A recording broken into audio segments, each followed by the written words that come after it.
खबरों में बड़ी जानकारी आप तक पहुंचा रहे हैं। जहां ग्रेटर नोएडा वेस्ट की सोसाइटी में लिफ्ट खराब, जहां लॉ रेजिडेंशियल सोसाइटी की लिफ्ट 6 दिनों से खराब है।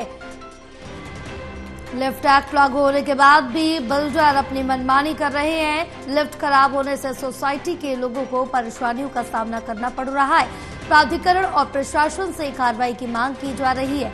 बड़ी जानकारी आप तक पहुंचा रहे, जहां लिफ्ट का एक और मामला निकल के सामने आया, जहां अक्सर हमने देखा है इन सोसाइटी में लिफ्ट खराब हो जाती है या फिर लिफ्ट बीच में फंस जाती है, या कई बड़े हादसे भी अब तक लिफ्ट में हो चुके हैं। उसके बाद लिफ्ट एक्ट भी बनाया, उसके बाद भी जो सुधरने का नाम है वो प्राधिकरण नहीं ले रहा है।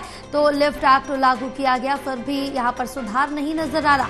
ग्रेटर नोएडा वेस्ट की सोसाइटी में लिफ्ट खराब हुई है। लॉ रेजिडेंशियल सोसाइटी की लिफ्ट 6 दिनों से खराब पड़ी है और बिल्डर अपनी मनमानी कर रहे हैं। लिफ्ट एक्ट लागू होने के बाद भी बिल्डर्स जो है इस पर काम नहीं कर रहा है।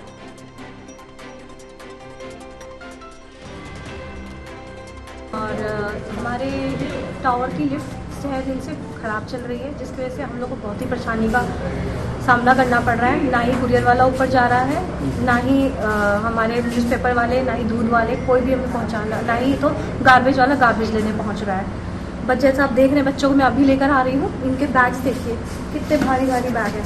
ये बच्चे इसको होल्ड किए हुए पूरे ऊपर तक जाते हैं और थक जाते हैं लिटरली, और स्कूल जाना नहीं चाहते हैं, लेकिन मजबूरी है, एग्ज़ाम चल रहे हैं तो भेजना पड़ रहा है। बहुत परेशान है हम लोग। और पिछले 1 हफ्ता से लिफ्ट खराब है, जिसके चलते बहुत दिक्कत हो रही है। दवा की दिक्कत है। मेरी वाइफ का नी का ऑपरेशन हुआ है, उनको डॉक्टर के यहाँ ले जाना है दिखाने के लिए, वो नहीं जा पाते हैं। और राशन ख़त्म हो गया है, दूध नहीं मिल रहा है, बच्चे स्कूल नहीं जाते हैं, घर में नाती है बैठा हुआ, कैसे 9th फ्लोर से उसको स्कूल भेजें डेली।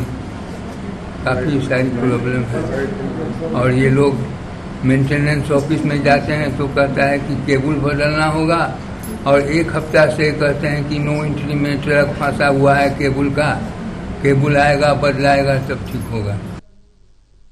हमारे साथ हमारे सहयोगी शिव त्यागी जुड़े हैं और ज्यादा जानकारी लेंगे। शिव, क्या कुछ अपडेट मिल पा रही है मामले को लेकर, क्योंकि ग्रेटर नोएडा से आए दिन लिफ्ट को लेकर जो मामले हैं वो सामने आते रहते हैं। देखिए, उत्तर प्रदेश सरकार की तरफ से लिफ्ट एक्ट लागू किया गया था, और लिफ्ट एक्ट लागू करने के पीछे की वजह यही थी कि लिफ्ट से जुड़ी हुई जो समस्या है उसकी जवाबदेही हो।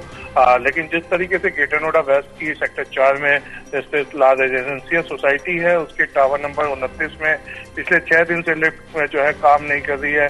18वें 19 फ्लोर पे रहने वाले जो लोग हैं वो सबसे ज्यादा बेहद परेशान है। और ये क्योंकि 22 टावर की ये पूरी 22 फ्लोर की ये पूरी लिफ्ट है, तो ऐसे में 22वें फ्लोर पे रहने वाला व्यक्ति अपनी मूलभूत सुविधाओं को लेने के लिए, जो रोजमर्रा के लिए चाहे वो दूध हो या घर का घरेलू सामान हो या बच्चों को स्कूल छोड़ने के लिए जाना हो, ऐसे में वो नहीं जा पा रहे हैं। तो कहीं ना कहीं कष्टों से का जीवन जो है उनको जीना पड़ रहा है। लेकिन मेंटेनेंस डिपार्टमेंट है, और वही दूसरी तरफ जो है यहाँ पे जो आला प्रशासन है कोई इसकी मदद करने के लिए तैयार नहीं है।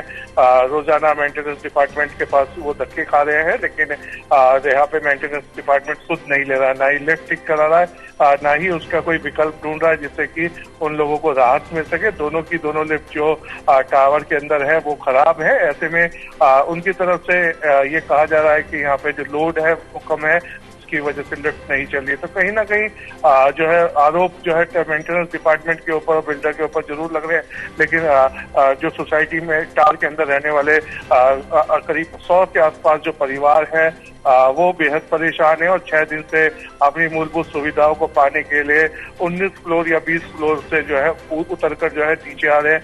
वहीं कई ऐसे परिवार हैं जिनमें बीमार हैं लोग, महिलाएं प्रेग्नेंट हैं, छोटे बच्चे हैं जो स्कूल नहीं जा पा रहे हैं। लेकिन प्रशासन तक गुहार लगा चुके हैं, ग्रेटर नोएडा प्राधिकरण से गुहार लगा चुके हैं, लेकिन कोई भी जो है विकल्प या सुधार नहीं देखने को मिला।